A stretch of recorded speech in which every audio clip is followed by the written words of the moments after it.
नमस्कार. माइंडस्टिक्स फाउंडेशन ट्रस्टच्या या सादरीकरणात आपलं स्वागत आहे. आज आपण एका छोट्याशा पण जबरदस्त इलेक्ट्रॉनिक कॉम्पोनंटबद्दल बोलणार आहोत. डायोड. त्याला विजेचा वन वे रस्ता असं का म्हणतात? चला, आज हे रहस्य उलगडूया. आपण कधी विचार केलाय का की आपला स्मार्टफोन, लॅपटॉप म्हणजे कुठलंही इलेक्ट्रॉनिक उपकरण विजेच्या प्रवाहावर इतकं परफेक्ट कंट्रोल कसं ठेवतं? या सगळ्या नियंत्रणामागे एक छोटासा घटक आहे जो अगदी एका गेटकीपरसारखं काम करतो. चला तर यामागचं रहस्य जाणून घेऊया. ठीक आहे, तर आपण हे सगळं कसं समजून घेणार आहोत? सगळ्यात आधी आपण एका जादुई पदार्थाबद्दल बोलू. मग बघूया की त्याला चार्ज कसं करतात. त्यानंतर ते महत्वाचं जंक्शन कसं तयार होतं. मग सगळ्यात महत्वाचं, तो विजेसाठी वन वे रस्ता कसा बनतो. आणि हो, शेवटी आपण हेही बघू की एखादा डायोड प्रत्यक्षात कसा तपासायचा. चला तर मग आपल्या प्रवासाच्या पहिल्या टप्प्याला सुरुवात करूया. हा तो पाया आहे ज्यावर खरं तर आजचं सगळं मॉडर्न इलेक्ट्रॉनिक्स उभं आहे, आणि त्या पदार्थाचं नाव आहे सेमीकंडक्टर. तर सेमीकंडक्टर म्हणजे नेमकं काय? बघा, सोप्या भाषेत सांगायचं झालं ना, तर हा असा पदार्थ आहे जो तांब्यासारखा उत्तम कंडक्टर पण नाहीये आणि रबरासारखा पूर्ण इन्सुलेटर पण नाही.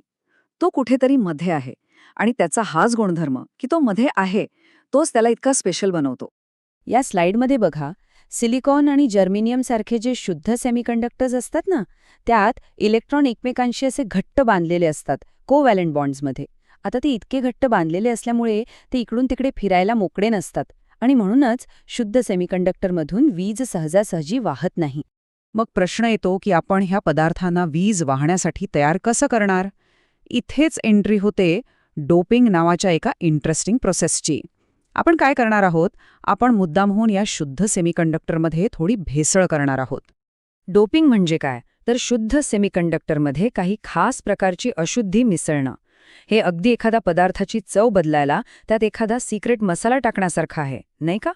या एका छोट्याशा बदलामुळे सेमीकंडक्टरची पूर्ण क्षमता अनलॉक होते. आता डोपिंगचे दोन मेन प्रकार आहेत, एन टाईप आणि पी टाईप.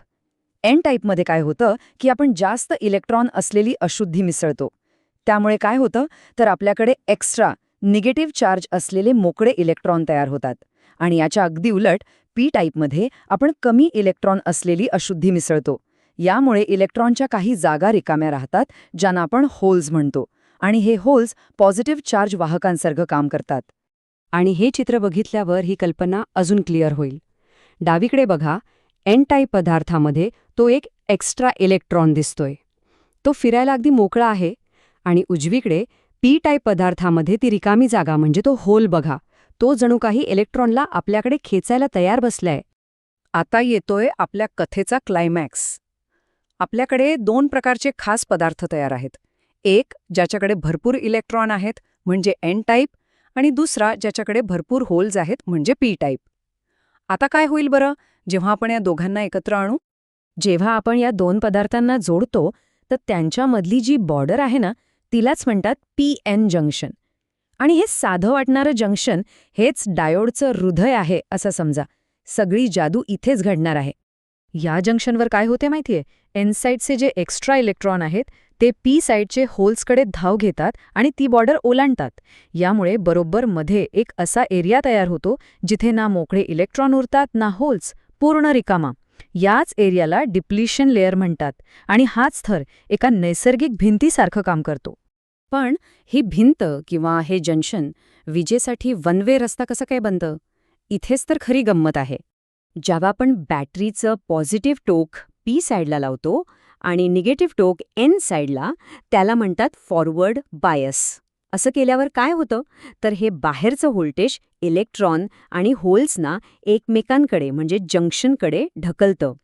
यामुळे ती मधली भिंत, तो डिप्लेशन लेयर, लहान होतो आणि विजेचा प्रवाह अगदी सहज सुरू होतो, जणू काही आपण दार उघडलंय. ह्या चित्रात बघा, अगदी स्पष्ट दिसतंय की डिप्लिशन लेयर किती अरुंद झालाय आणि सर्किटमधून करंट वाहू लागलाय. या स्थितीत डायोडचा रेझिस्टन्स खूपच कमी असतो, त्यामुळे वीज आरामात वाहते. आता ह्याच्या अगदी उलटं करून बघूया. समजा आपण बॅटरी उलटी लावली, म्हणजे निगेटिव्ह टोक पी साईडला आणि पॉझिटिव्ह टोक एन साईडला. तर ह्याला म्हणतात रिव्हर्स बायस. हे व्होल्टेज इलेक्ट्रॉन आणि होल्सना जंक्शनपासून दूर एकमेकांच्या विरुद्ध दिशेला खेचतं. याचा परिणाम काय होतो?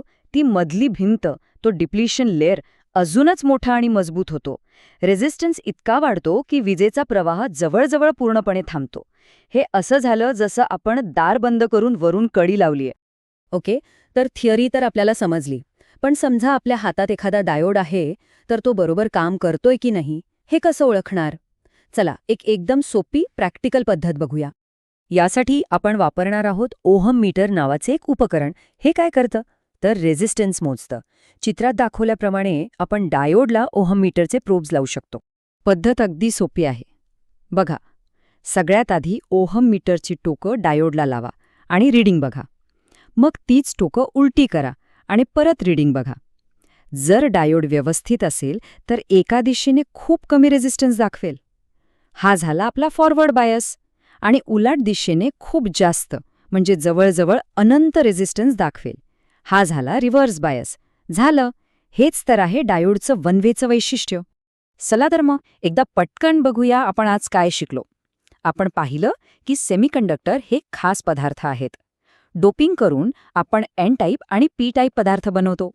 या दोघांना जोडल्यावर तयार होतं पीएन जंक्शन आणि डिप्लेशन लेयर नावाची ती भिंत. आणि हीच भिंत डायोडला विजेसाठी एक वन वे गेट बनवते. तर मग जाता जाता एक विचार.